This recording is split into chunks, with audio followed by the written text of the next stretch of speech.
Hi, welcome to this episode of The Daily. My name is Brendan Malone. Well, there's been a lot of talk lately about the resurgence of the strong female lead and how great this is for cinema and diversity and how this is really good for women and women's empowerment. There's been examples aplenty, like the character Furiosa in the Mad Max movie, Rey in the new Star Wars film. There's a new trailer that's just dropped for Rogue One, which is the independent Star Wars movie, and people are talking about the fact there's another strong female lead character by the looks of things in that movie as well, and how this is really good for women and diversity in Hollywood. I actually disagree. I don't think that that's really what's going on here.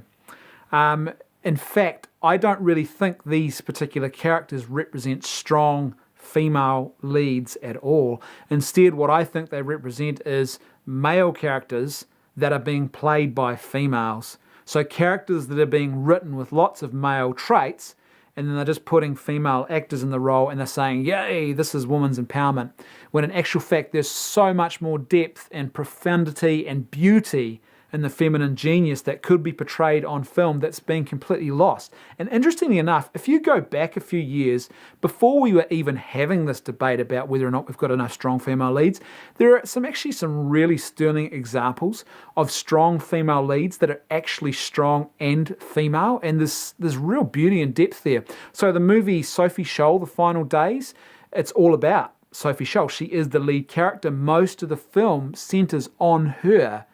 And man, it's a really beautiful portrayal of these profoundly important feminine traits. The feminine genius is just on display in a very powerful and beautiful way. It's this woman who displays these 21 years of age she was, by the way, who displayed these profound traits of spiritual motherhood and care for other people, and stood up to great oppression, and it was in a very sort of protective and nurturing kind of way.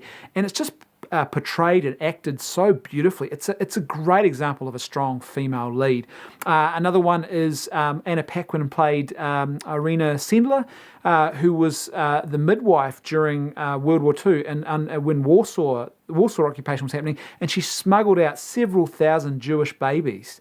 Once again, strong female character, strong female lead in a movie that really portrays the beauty and depth of the feminine genius, as opposed to just saying, right, here's a one-dimensional action character who displays certain male characteristics, and we're going to stick a female in the lead role and then pretend that this is somehow an act of diversity, or this is advancing and empowering women and presenting us with the full spectrum of what women have to offer. In actual fact, what that really does is misses the full depth of complementarity and these unique gifts, this unique otherness that womanhood brings to humanity. And instead of pretending like it doesn't exist or trying to downplay it and make it like those things are inferior or weak, so we've got to get female characters acting like men, we actually need to be honouring those things and elevating them and helping our society to understand just how important those things really are. To me, it shows a really one-dimensional and reductionist view of womanhood and femininity. If you're simply creating these characters that effectively act like men, and then you're saying, hey, this is a great example of womanhood, and this is a great example of female strength, and this is about empowering women. I'd say in actual fact, it's really not doing that at all, and there's so much more that is missing that we could be seeing in our films, and we deserve to see. And I think the majority of women in our culture, the reality is that they don't actually identify with strong female leads that are simply, one-dimensional cookie-cutter male action figures who are being played by women. There's so much more depth and emotional intelligence and profound things happening in their lives that those sort of characters just completely fail to represent and put on screen.